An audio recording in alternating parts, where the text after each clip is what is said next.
நமச்சிவாய. திருச்சிற்றம்பலம். சிவாய நமக. சிவசிவாய நமக. யாரையும் மகிழ்ச்சியாக வைக்க நீங்கள் முயல வேண்டாம். அவரவர்க்கு எது மகிழ்ச்சியோ அதில் அவர்களை அறிந்துணர்ந்தவன் வைத்திருக்கிறான் என்பதே மெய். அது உங்கள் பட்டியலில் உள்ள மகிழ்ச்சியோடு பொருந்தவில்லை என்பதால் அவர்கள் மகிழ்ச்சியாக இல்லை என்று அர்த்தமாகாது. ஏனென்றால் அவரவர் மகிழ்ச்சி எது என்று உங்களுக்கு தெரியாது என்பதுதான் இது உண்மை. உதாரணமாக, தன் பரிதாபத்துக்கு உரியவன் என்றுதானே நினைத்து அதை வெளிக்காட்டி என்னை பார்த்து பரிதாபப்படுங்கள் என்ற ஏக்கத்தோடு இருப்பவர்க்கு அவர்களை பார்த்து பரிதாபப்படுவதுதான் அவர்களுக்கான ஏக்கம் தீர்க்கும் மகிழ்ச்சி. சிலரோ தான் பரிதாபமாக இருந்தால் கூட அதை வெளிக்காட்டி கொள்ளும் விதத்தில்தான் அதை கடந்து மகிழ்ச்சியாக இருப்பதாக நினைப்பதுதான் மகிழ்ச்சி. எதிலும் குறை கண்டுபிடிப்பதில் திறமையாக இருப்பவர்களுக்கு ஏதாவது ஒரு குறை இருந்தால்தான் மகிழ்ச்சி. தனக்கு குறையே இல்லை என்றாலும் கூட நாடகத்தில் சினிமாவில் வரும் குறையை எண்ணி புலம்பி அந்த புலம்பலை ஏற்றுக்கொள்பவர்கள் இருந்தால் அதுவும் மகிழ்ச்சி. இப்போது கஷ்டம் இல்லாவிட்டாலும் இறந்த காலத்தில் கடந்த கஷ்டங்களை நினைத்து வருத்தப்படுவது அவரவர்களுக்கு ஓர் மகிழ்ச்சி. வருமா நடக்குமா என்று தெரியாத ஒன்றை குறித்தே சிந்தித்து இப்போது இருக்கும் நிம்மதியை கெடுத்து கொள்வதில் சிலருக்கு மகிழ்ச்சி. என்னதான் தன்னிடம் எல்லாமே இருந்தாலும் இல்லை என்று சொல்லவும் காட்டவுமே சிலருக்கு மகிழ்ச்சி. இப்படி உங்கள் பார்வைக்கு மகிழ்ச்சி இல்லாதது போல தெரிந்தாலும் அப்படி இருப்பதுதான் அவர்களுக்கு மகிழ்ச்சி என்பதை உணர்ந்து அறிந்தவன் அவர்களை அவர்கள் விருப்பம் போல வைத்திருக்கிறான். அதிலிருந்து அவர்களே விழிப்புணர்வு பெற்று வெளிவந்தால்தான் உண்டு. இவற்றை எல்லாம் கடந்து நீங்கள் என்னதான் உங்களின் மகிழ்ச்சியை இழந்து இழுத்து வந்தாலும் அவர்கள் அப்படி இருந்ததில் அடைந்த நிறைவான மகிழ்ச்சியை உங்களால் தர முடியாது. எனவே உங்கள் மகிழ்ச்சியில் நீங்கள் பூரணமாக இருங்கள். உங்கள் மகிழ்ச்சியின் தன்மை பிறரை கவனிக்க வைக்கும். எப்படி இப்படி இருக்கிறாய் என்று கேட்க வைக்கும். நீங்கள் எப்படி எதை எடுத்துக்கொண்டு மகிழ்ச்சியாக இருக்கிறீர்கள் என்று சொல்லுங்கள். அது அவர்கள் வாழும் விதத்தை கவனிக்க வைக்கும், மாற்றும். இதை கடந்து நீங்கள் என்ன செய்தாலும் அவர்களுக்கான மகிழ்ச்சியை உங்களால் கொடுக்க முடியாது. அப்படி ஏதாவது செய்கிறேன் என்றால் உங்கள் மகிழ்ச்சியை இழப்பது உங்கள் மகிழ்ச்சியாக மாறும். இதை ஏற்றுக்கொள்வது கொஞ்சம் கடினம்தான். ஆனால் யதார்த்தம் எப்போதும் ஏற்றுக்கொள்ள கடினமாகத்தான் தெரியும். ஏற்றுக்கொண்டால் இதுவே இயல்பு, இதுவே வாழ்க்கை என்று தித்திக்கும். எல்லாவற்றையும் நாம் மகிழ்ச்சியாக ஏற்றுக்கொண்டு சந்தோஷமாகவே வாழ்வோம். எப்போதும் நாம் மகிழ்ச்சியாக வைத்து. உன் கண்ணில் வடியும் கண்ணீரை துடைக்கவே நானே வந்து கொண்டிருக்கிறேன். நானே உனக்கு துணையாக இருந்து நான் உன்னை நல்ல வழியில் அழைத்துச் செல்வேன். உன்னை கண்டு எல்லோரும் வியக்கும் வண்ணம் நானே உன்னை ஏற்றுகிறேன். கவலைப்படாதே, உன் கண்ணீரை துடைக்க நானே வருகிறேன். உன் கண்ணீரை நீ வீணாக்காத தங்கமே. எதற்காக நீ அர்த்தமே இல்லாமல் வீணாக உன் கண்ணீரை நீ வீணடித்து கொண்டிருக்கிறாய்? எல்லாவற்றையும் ஏற்றுக்கொள்வது என்பது கொஞ்சம் கடினம்தான். ஆனால் யதார்த்தம் எப்போதும் ஏற்றுக்கொள்ள கடினமாகத்தான் தெரியும். ஏற்றுக்கொண்டால் இயல்பு, இதுவே என்று உன் வாழ்க்கை தித்திக்கும். எல்லாவற்றையும் இப்படியே போகிற போக்கிலே விட்டுவிடு. எதையுமே உன் மனதிற்கும் உன் மூளைக்கும் நீ எடுத்துச் செல்லாதே. அதை உன்னால் தாங்க முடியாது. அதனால் தான் சொல்கிறேன், யாருக்காகவும் உன்னை நீ மாற்றிக்கொள்ளாதே. ஆனால் உனக்காக தன் கையே மாற்றிக்கொள்பவர் கிடைத்தால் அவர்களை எந்த காலத்திலும் எப்பொழுதும் அவர்களை விட்டு விடாதே. உனக்காகத்தான் சொல்கிறேன். வாழ்க்கை என்பது எல்லோருக்குமே பொதுவானது. ஆனால் எல்லோரையும் ஒரே போல் நடத்துவதில்லை. அதை நீ தெரிந்து கொள். தடைகளை வெல்வது எப்படி என்று நீ தெரிந்து கொள். இன்றைய மனிதர்களில் அதிகம் பேர் ஏதாவது ஒரு கவலையுடன் தான் வாழ்ந்து கொண்டிருக்கிறார்கள். சிறு தடையையும் பெரிதாக எண்ணி கவலைப்படுகிறவர்கள்தான் அநேகமானவர். இதற்கு எல்லாம் காரணம் அவர்கள் மீதே அவர்களுக்கு நம்பிக்கை இல்லாததுதான். நமக்கு நண்பனும் நாமே, பகைவனும் நாமே என்று சொல்வது உண்டு. அதாவது யார் ஒருவர் தன் பலவீனங்களை முறியடித்து வெற்றி பெறுகிறாரோ அவரே தனக்குத்தானே நண்பராகிறார். யார் ஒருவர் தன் பலவீனங்களை வெற்றி பெற முடியாமல் தவிக்கிறாரோ அவர் அவருக்கே எதிரியாகிறார் என்று அர்த்தம்.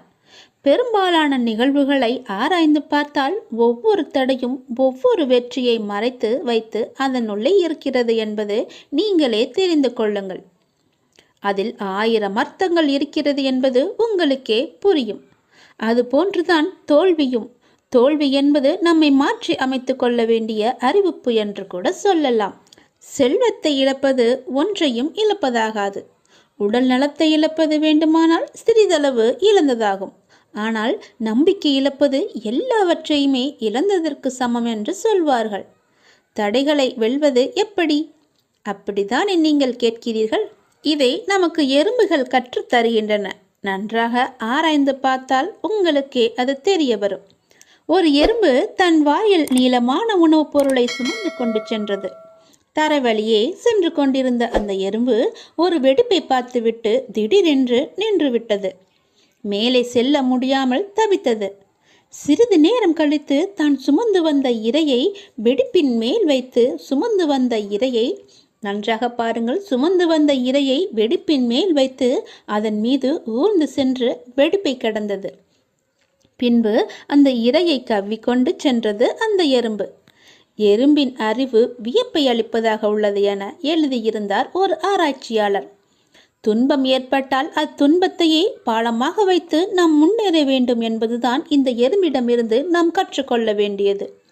ஒரு மிகச்சிறிய உயிரான எறும்பின் தன்னம்பிக்கை நமக்கு இருந்தால் கூட போதும். எந்த தடையையும் வெல்ல முடியும். கவலையும் காணாமல் போய்விடும். எத்தனை தடைகள் குறுக்கிட்டாலும் உள்ளத்தில் நம்பிக்கை மட்டும் இருந்துவிட்டால் உங்களின் வெற்றியை யாராலுமே தடுக்க முடியாது. எவ்வேற்பட்டவர் வந்தாலும் தடுக்க முடியாது.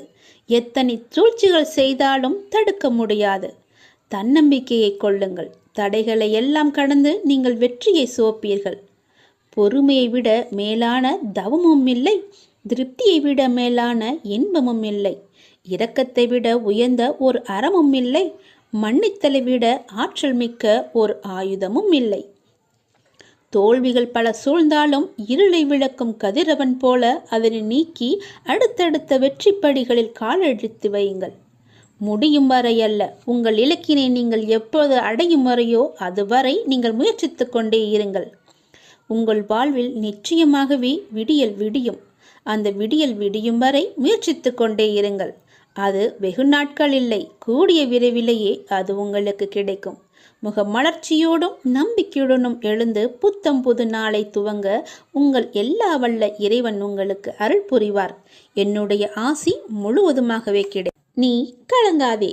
உனக்கான நேரங்கள் தொலைவில் இல்லை.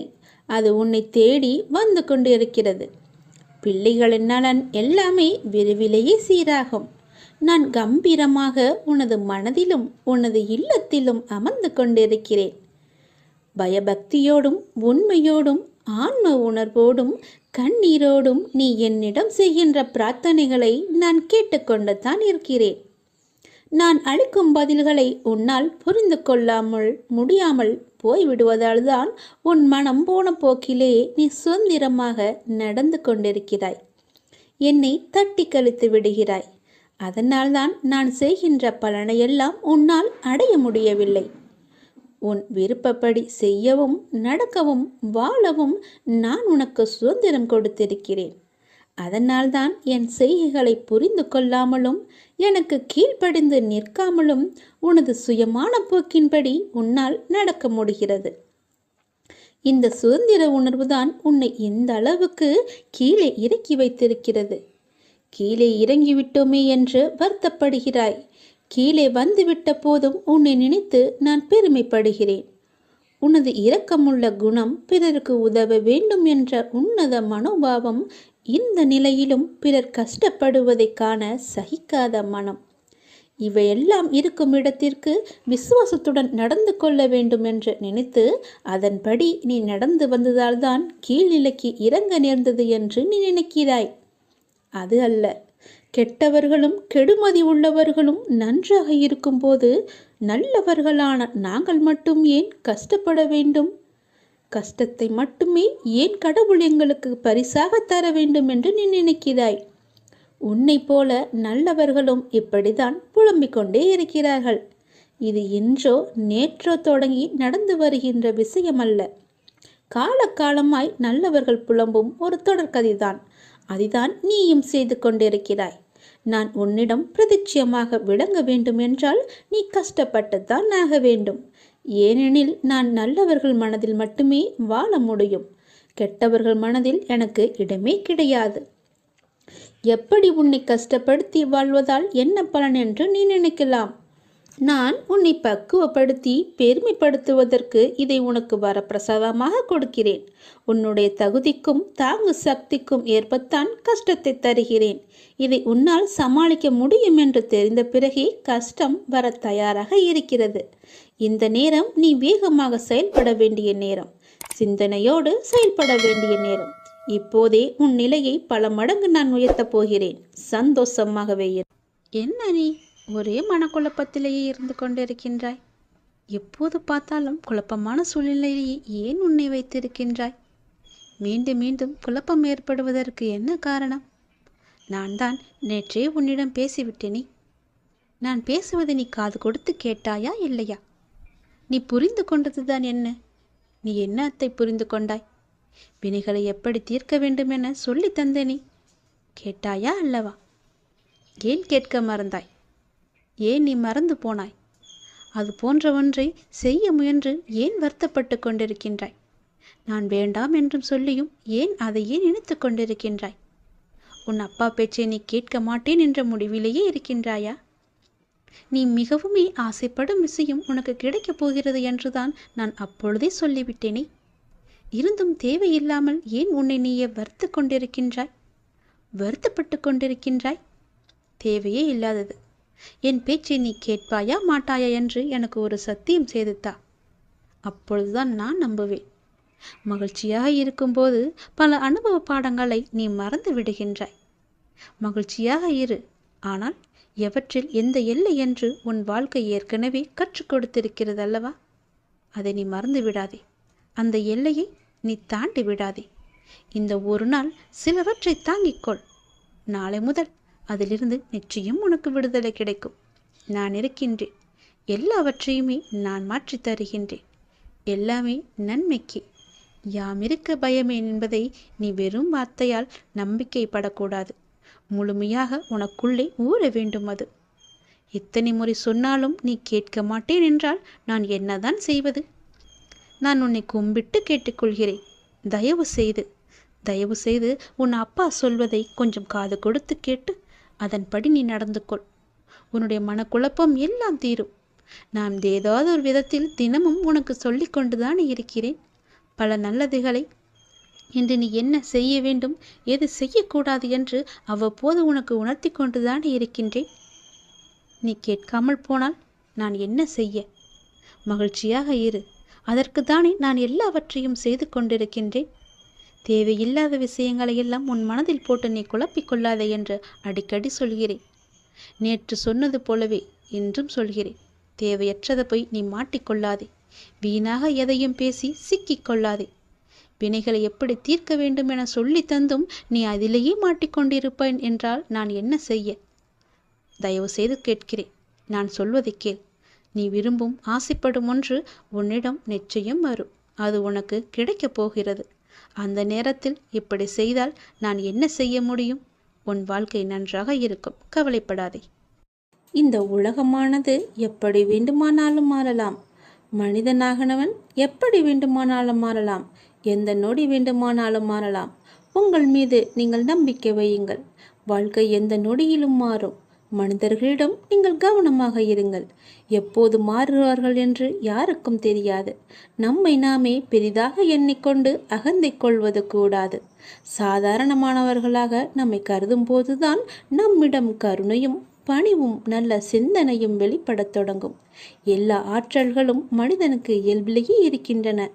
ஆன்மீகத்தின் உதவியால் தடைகளை போக்கி நாம் நிறைநிலையை அடைய வேண்டும்.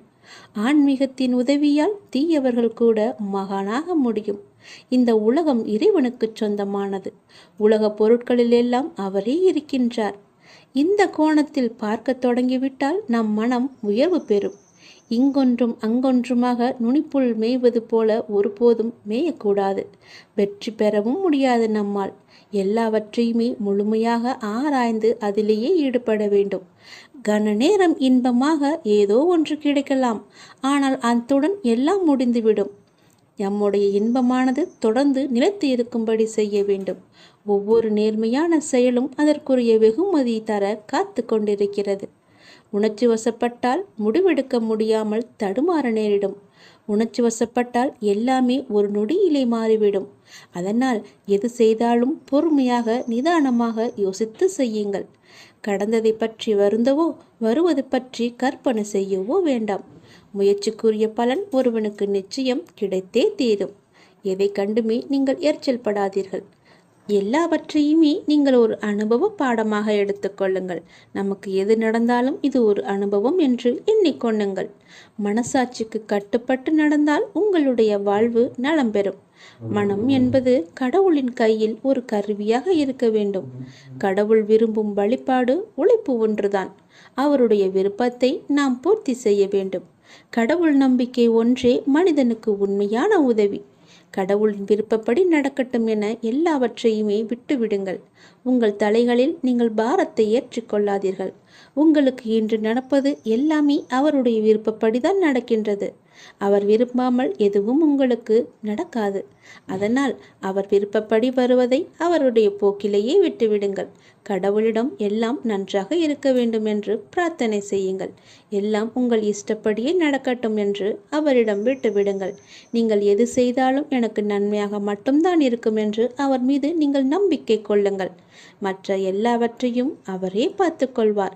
நீங்கள் பயமின்றி நிம்மதியாக கவலைப்படாமல் சந்தோஷமாகவே இருக்கலாம். உனக்கு உள்ள பிரச்சனைகளை பற்றி எனக்கு தெரியாது என்று நினைத்து கொண்டிருக்கிறாய். உன்னுடைய பிரச்சனை என்ன, எப்படி வந்தது, எதனால் வந்தது என எல்லாமே எனக்கு தெரியும். உன் பிரச்சனைகளை நினைத்து நினைத்து உன் வாழ்நாளில் இருக்கும் நிம்மதியை இழந்து நீ தவித்து கொண்டிருக்கிறாய். உன் மனதை ரணப்படுத்தி கொண்டு எரிச்சல் பட்டு வாழ்க்கையையே ரணமாக்கி வைத்திருக்கிறாய். அதை எப்படி சரி செய்வது என்று தெரியாமல் இருண்ட காட்டில் நுழைந்தது போல திக்கிட்டு இருக்கிறாய். இதனால் வாழும் வாழ்க்கையே உனக்கு நரகமாக தோன்றுகிறது. ஒரு விஷயம் உனக்கு பிடிக்கவில்லை என்றால் அதை நீ விட்டுவிடு. விரும்பாமல் ஏற்றுக்கொள்வது சரியல்ல. உனக்கு நீயே செய்யும் தீமை. உனக்கு நீயே வேஷம் போடுகிறாய் என்ற அர்த்தம். உனக்கு அது நிம்மதி தராது. மற்றவர்களுக்கும் நிம்மதி இல்லாத சூழலை உருவாக்கும். அதை விட்டு நகன்று விடுவதுதான் சிறந்தது உனக்கு. அமைதியாய் போவதில் தவறு இல்லை. ஆனால் அந்த அமைதியை ஏற்க முடியாமல் சில பேர் இருப்பார்கள். காரணம், உன்னிடம் பேசி பழகிவிட்டார்கள்.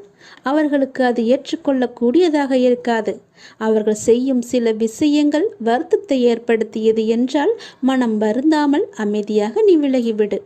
அவர்களுக்கு நீ விட்டு சென்றதாக தோன்றும். உண்மையான காரணத்தை அவர்களுக்கு நீ உணர்த்த வேண்டுமென்று அழையாதே. உன்னை புரிந்தவர்களாக இருந்தால் அது அவர்களுக்கு தெரியும். அவர்கள் செய்த தவறு என்ன, எதற்காக நீ அமைதியாக இருக்கிறாய் என்று. இதையெல்லாம் ஒரு விஷயமாக எடுத்துக்கொண்டு நீ கலங்காதே. அதை மற்றவர்களிடம் கோபமாய் வெளிப்படுத்துகிறாய். அப்படி அவர்கள் என்ன செய்தார்கள்? கோபத்தையும் எரிச்சலையும் விடு. உன்னை காயப்படுத்தினது நியாயமில்லைதான். அதற்காக அந்த கோபத்தை மற்றவர்களிடம் காண்பிப்பது மிகவும் தவறு. நிம்மதியுடனும் சந்தோஷத்துடனும் வாழ அதற்கான எல்லா முயற்சியிலும் உன்னை நான் ஈடுபடுத்தி செய்ய வைப்பேன். நானே துணை நின்று உன்னை காப்பேன். நீங்கள் வாழ பிறந்திருக்கிறீர்கள். வாழ்வை அனுபவித்து வாழ வேண்டும். அதற்கு தடையாக உள்ள கஷ்டங்களையும் பிரச்சனைகளையும் வேறு விதமான சூழல்களையும் நீக்கி எல்லாவற்றிலும் சம்பூர்ணமாக வாழ வேண்டும் என்பதே இந்த அப்பாவின் விருப்பம். அப்பாவின் விருப்பம் உங்கள் வாழ்க்கையில் நடைமுறைக்கு வர வேண்டும் என்றால் அப்பா உங்கள் மனதில் இருக்க வேண்டும். அப்பா என் மனதில் இருப்பதை எப்படி அறிந்து கொள்வது என நீ கேட்கலாம். எந்த மனதில் அமைதியும் சாந்தமும் நிலவுகிறதோ, எந்த மனம் எப்போதும் அன்பினால் நெகிழ்கிறதோ, எந்த மனம் எப்பொழுதும் பொறுமை காக்கின்றதோ, எந்த மனம் அனைத்தையும் சகித்து கொண்டு போகிறதோ அந்த மனதில்தான் அப்பா முழுமையாக இருக்கிறார். சில நேரங்களில் கஷ்டம் கலங்கச் செய்யும், வேதனை திகைக்க வைக்கும், பிரச்சனைகள் மூழ்கடிப்பது போல தெரியும். ஆனால் திகைக்கக்கூடாது. எதையும் முன்ஜென்மத்து வினை என எடுத்துக்கொண்டு இனி வரும் நாட்களில் நாம் நன்றாக இருப்பதற்காக இந்த நிலையை அப்பா தருகிறார் என ஏற்றுக்கொள்ள வேண்டும். மனநிலை மற்றும் மாறுதல்களுக்கு மௌன சாட்சியாக இருப்பவன் இறைவன். அப்பா எனக்கு எதையும் செய்யவில்லை என கதறி அழுத நாட்கள் உண்டு. அழுத நாட்கள் எல்லாமே முடிந்து போகும். ஆனந்தமான காலம் உங்களுக்காக காத்திருக்கிறது. மரம் இலைகளை உதிர்க்க ஆரம்பித்து மொட்டையாகி நின்றால் மரம் பட்டுவிட்டது என நாம் கதறுவது கிடையாதே. இது இலையுதிர்காலம், இனி வசந்த காலம் வரும் என்பதை நினைத்து நாம் காத்திருப்போம் இல்லையா? அப்படியேதான் உங்களுடைய வாழ்க்கையும். இந்த துன்ப நாட்கள் எல்லாமே முடிவுக்கு வரும். முடிவுக்கு வந்து உங்களுக்கு இன்பம் சேரப்போகிறது. அன்றைக்கு நீங்கள் தகுதியாக இருப்பதற்கு இந்த கஷ்டம் என்ற பயிற்சி உங்களுக்கு அளிக்கப்படுகிறது. அப்பா எப்படி முழுமையானவரோ அப்படியே நீங்கள் முழுமையான தன்மை உடையவர்கள். அவரே முழுமையை நோக்கி உங்களை அழைத்து செல்வார். எதை பற்றியுமே நீ கவலைப்படாதே. உன்னோடு நான் எப்போதுமே இருப்பேன். உன் பிரச்சனைகளை நான் தீர்த்து வைக்கிறேன். எதை பற்றியுமே நீ கவலைப்பட்டு கொண்டே உன்னுடைய வாழ்வை நீ இழந்து விடாதே. நிறையவே பிரச்சனை இருக்கிறது. எதை சொல்லி எங்கே போய் அழுவது என்று தெரியாமல் நீ தினமும் புலம்பி தவித்து கொண்டிருக்கிறாய். எனக்கென்று யாருமே இல்லையே, நீங்களும் இருக்க மாட்டீர்களா அப்பா என்று என்னிடமே நீ கேட்கிறாய். உனக்கு யார் இல்லை? எல்லோருமே இருக்கிறார்களே. நீதான் அவர்களை புரிந்து கொள்ளவில்லை. யார் என்று சொல்கிறேன் தெரியுமா? அந்த கடவுளை தான் சொல்கிறேன். உனக்காக அம்மாவாக அந்த அம்மன் இருக்கிறார். அப்பாவாக அப்பன் ஈசன் இருக்கிறார்.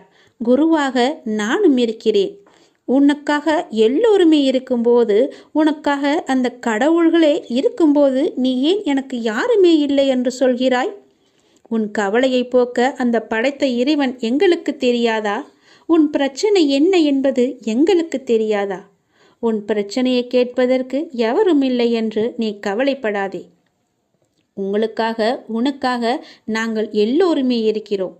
எந்த பிரச்சனையாக இருந்தாலும் சரி, எங்களிடம் சொல். உடனே நாங்கள் தீர்வு கொடுக்கிறோம்.